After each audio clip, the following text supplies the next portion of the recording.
HDR voice سے آپ کو خوش آمدید کہتا ہوں. میں دانش راجہ آپ کے ساتھ ایک آرٹیکل شیئر کرنا ہے. آج شام ہی سے آپی کا دل بہت بے چین تھا. ایک بے کلی سی تھی جبکہ ماحول پر بھی اداسی چھائی ہوئی تھی. معمول کی طرح وہ رات کے کھانے کی تیاری کر رہی تھی کہ ننھی پری سلام کر کے کچن میں داخل ہوئی.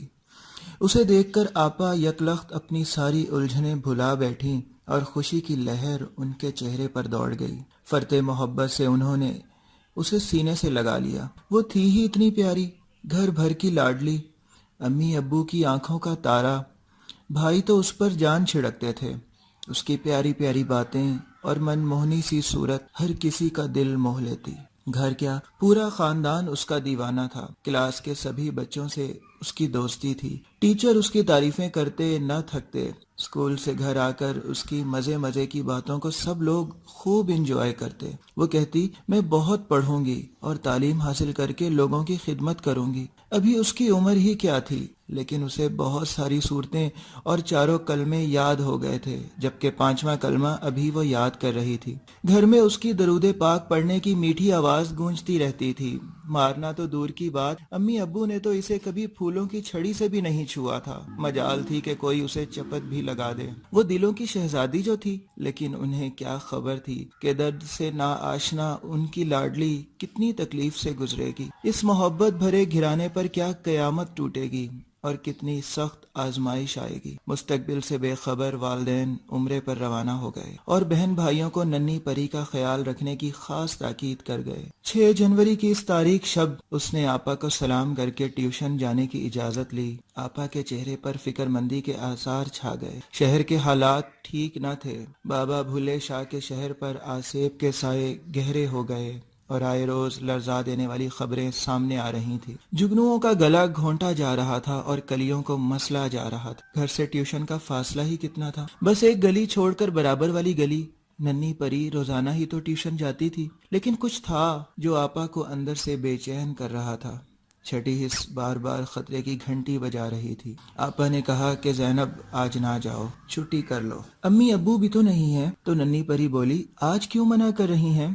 آپی نے کہا کہ بس بیٹا میرا جی گھبرا رہا ہے.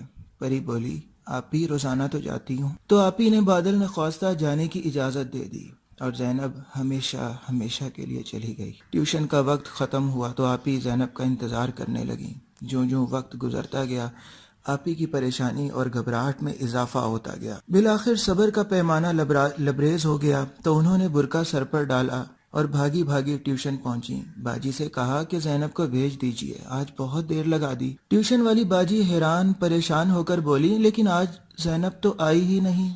یہ الفاظ کسی بم کی طرح آپی کے سر پر پھٹے. یکدم دماغ معاف ہو گیا. کچھ سمجھ میں نہیں آیا کہ یہ کیا ہوا. باجی نے انہیں پانی پلایا تو آپی پوری طاقت مجتمع کر کے بمشکل بولی کہ زینب تو 2 گھنٹے پہلے آپ کے پاس ٹیوشن پڑھنے گئی تھی. لرزتے کانپتے ہاتھوں سے موبائل نکال کر بھائی کو فون کیا اور روتے ہوئے بولی بھائی زینب کھو گئی. بھائی دیوانہ وار گھر پہنچے اور ننھی پری کو ڈھونڈنے گھر سے باہر نکل گئے. کچھ دوست اور رشتہ دار بھی ساتھ ہو گئے. محلے کی ایک ایک گلی اور چپا چپا چھان مارا.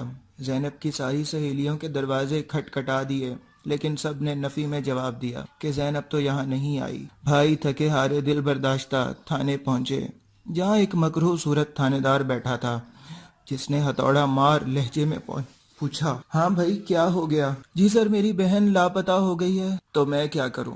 میری بہن کو ڈھونڈیے. کیا پورے علاقے کی سیکیورٹی چھوڑ کر تمہاری چھوٹی بہن کو ڈھونڈنے لگ جاؤں؟ کوئی اور کام نہیں ہے پولیس کے پاس؟ بھائی بولا دیکھیے جی آپ سمجھنے کی کوشش کیجیے، یہ سنگین معاملہ ہے. میری 7 سال کی چھوٹی بہن ہے، ہر جگہ دیکھ لیا کوئی پتہ نہیں چل رہا. شہر میں 11 بچے لاپتہ ہو چکے ہیں جن کی لاشیں ہی ملی ہیں. آپ سمجھ کیوں نہیں رہے؟ کارروائی کریں. اچھا پولیس کو زیادہ سمجھانے کی کوشش نہ کرو، ہمیں سب پتہ ہے. جاؤ جا کر کچی رپٹ لکھواؤ اور سنو چائے پانی دے کر جانا. میں آپ کے آگے ہاتھ جوڑتا ہوں، پلیز میرے ساتھ موبائل بھیج دیں اور بچی کو ڈھونڈیں. شہر سے لاپتہ ہونے والی یہ 12ویں بچی ہے اور آپ لوگ ہاتھ پر ہاتھ رکھ کر بیٹھے ہیں. کوئی گرفتار نہیں ہوا، کوئی کارروائی نہیں ہوئی. تھانے دار جھلا کر بولا اوئے میں نے کہا نا جاؤ جا کر رپٹ لکھوا دو. مجھے قانون نہ سمجھاؤ، ہم بے وقوف ہیں، نااہل ہیں. کوئی حالات والات خراب نہیں، شہر میں سب ٹھیک چل رہا ہے. کیا پولیس کا یہی کام رہ گیا کہ بچے ڈھونڈتی پھرے؟ یہ والدین کی ذمہ داری ہوتی ہے کہ بچوں کا خیال رکھیں، پولیس کی نہیں۔ جاؤ جا کر اپنا کام کرو، رپٹ لکھوانی ہے تو لکھواؤ ورنہ دفع ہو جاؤ۔ بھائی خون کے گھونٹ پی کر رہ گیا اور رپورٹ لکھوا کر چلا آیا۔ گھر میں داخل ہوا تو بہت رات بیت چکی تھی۔ روتی ہوئی بہن نے جلدی سے پوچھا، بھائی زینب کا پتہ چلا؟ بھائی کے حلق میں گویا آنسوؤں کا گولا پھنس گیا اور کچھ بولنے کے بجائے وہ سر جھکا کر زمین پر ڈھہ گیا۔ بار بار ننھی زینب کا چہرہ اس کی آنکھوں کے سامنے آ رہا تھا۔ کسی نے کھانا سامنے لا کر رکھ دیا۔ بھائی نے لقمہ لیا تو گلے میں اٹک گیا اور زینب کی صورت ایک بار پھر آنکھوں کے سامنے آ گئی۔ گلے میں کانٹے پڑ گئے۔ آپی تو حال سے بے حال تھیں۔ وہ رات اس گھرانے نے کانٹوں پر لوٹتے گزاری۔ نہ جانے زینب کس حال میں ہوگی، یہی سوچ سوچ کر سب کا سر درد سے پھٹ رہا تھا۔ آپی خود کو کوسنے دے رہی تھی کہ کاش میں اپنی بچی کو روک لیتی، جانے نہ دیتی۔ میری بچی، میری زینب، امی ابو کو کیا منہ دکھاؤں گی؟ صبح نئے سرے سے زینب کی تلاش شروع ہوئی۔ رشتہ داروں کو بھی بلا لیا گیا۔ خالو، ماموں، پھپھا سبھی آ گئے۔ تلاش کا دائرہ محلے سے باہر تک وسیع کر دیا گیا۔ شام ہو گئی لیکن زینب نہ ملی۔ امی ابو سے بات کب تک چھپائی جاتی؟ سعودیہ سے فون آیا۔ ابو نے کہا کہ زینب سے بات کراؤ تو آپی اپنے لہجے پر قابو پانے کی کوشش میں ناکام ہو گئی۔ ضبط کے بندھن ٹوٹ گئے اور دھاڑے مار مار کر رو پڑی۔ بھائی نے ان کے ہاتھ سے فون لیا اور بتایا، ابو زینب کھو گئی ہے، ابو آپ تو مکہ میں ہیں، دعا کیجیے۔ بیٹی کی گمشدگی کی روح فرسا خبر والدین پر بجلی بن کر گری۔ وہ 3 دن تک مسلسل رو رو کر دعائیں کرتے رہے کہ ہماری بیٹی ہمیں واپس دے دے، لیکن شاید خدا کو ان کی سخت آزمائش مطلوب تھی۔ جس کا ایمان جتنا پختہ، اس کی آزمائش بھی اتنی ہی سخت۔ ادھر بہن بھائیوں اور رشتہ داروں نے زینب کی تلاش میں دن رات ایک کر دیے لیکن بچی نہ مل سکی۔ گلی میں لگے کیمروں سے ایک ویڈیو ملی جس میں بچی ایک نامعلوم شخص کا ہاتھ تھامے ساتھ جاتی نظر آئی۔ خدا جانے اس نے کیا سفلی عمل کر دیا، کیا چیز دلانے کا جھانسا دیا، کوئی پتہ پوچھنے کا بہانہ بنایا۔ کیا وہ کوئی جاننے والا تھا جس نے زینب کی امی ابو کے عمرے سے واپس آنے کا جھانسا دیا؟ کون تھا وہ بدبخت، وہ ملعون، وہ رذیل؟ کون تھا وہ شخص؟ کچھ پتہ نہ چل سکا۔ ویڈیو سے کچھ امید بدھی کہ شاید اغوا کار تک پہنچنا آسان ہو جائے۔ پولیس کو اطلاع دی تو موبائل گھر آئی۔ ویڈیو دیکھنے کے بعد پولیس افسر شیطانی مسکراہٹ کے ساتھ بولا، بچی آرام سے ملزم کا ہاتھ پکڑے جا رہی ہے، شور نہیں مچا رہی، یہ تو کوئی قریبی رشتہ دار لگتا ہے۔ بھائی کا بس نہ چلا کہ پولیس افسر کے منہ پر زوردار تھپڑ مار کر اس سے پوچھے کہ جتنے بچے اغوا ہوتے ہیں کیا سارے رشتہ دار ہی ملوث ہوتے ہیں؟ پولیس نے بچی کو ڈھونڈنے میں دلچسپی لینے کے بجائے الٹا گھر والوں کو ہی مزید پریشانی میں ڈال دیا۔ تفتیش کے نام پر بار چکر لگانے کے عوض پولیس گھر والوں سے رقم اینٹ لیتی۔ بھائی نے پولیس پر بہت زور دیا کہ جتنی تاخیر ہوگی بچی کا ڈھونڈنا اتنا ہی مشکل ہوتا جائے گا۔ آپی تو پھٹ پڑی، بولی کہ پولیس خود مجرموں کی ملی ہوئی ہے اور تھانے دار کی مرضی کے بغیر کسی علاقے میں جرم ہونا ممکن ہی نہیں۔ پھر چند روز بعد منگل کی اس وحشت بھری شب رات کے سناٹے کو چیرتے ہوئے فون کی گھنٹی بجی اور تھانے دار کی مکروہ آواز ابھری، کچرا کنڈی سے ایک لاش ملی ہے، آؤ دیکھ لو، کہیں تمہاری بہن تو نہیں؟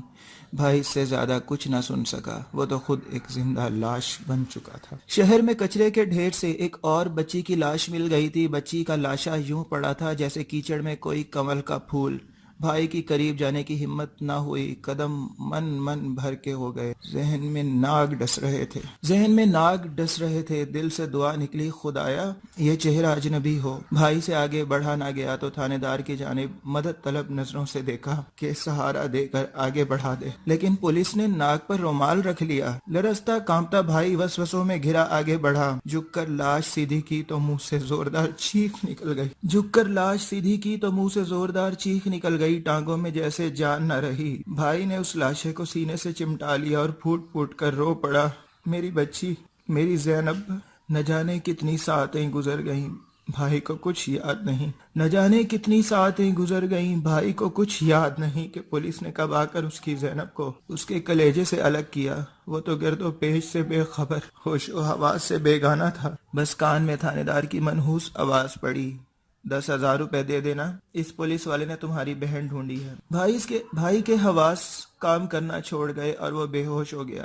چشم تصور میں اس نے دیکھا کہ اس کی لاڈلی زینب، بی بی زینب رضی اللہ تعالیٰ عنہ کی باہوں میں ہے، جنہوں نے اسے سینے سے چمٹایا ہوا ہے۔ وہ بہت خوش ہے اور درود شریف پڑھ رہی ہے۔ اس کے ساتھ اور بھی بچیاں ہیں، 4.5 سالہ ایمان فاطمہ، 11 سالہ فوزیہ، 7 سالہ نور فاطمہ، 5.5 سالہ عائشہ آصف، 9 سالہ لائبہ، 7 سالہ ثنا عمر، 5 سالہ کائنات بطول، سب جنت میں کھیل رہی ہیں، نئے کپڑے پہنے، ان کے پاس سے خوشبوئیں آ رہی ہیں۔ آقا صلی اللہ علیہ وآلہ وسلم بھی بیٹھے ہیں، کوئی آقا صلی اللہ علیہ وآلہ وسلم کے کندھے پر چڑھی ہے، کوئی گود میں سر رکھ، کوئی پیٹھ پر سوار ہے۔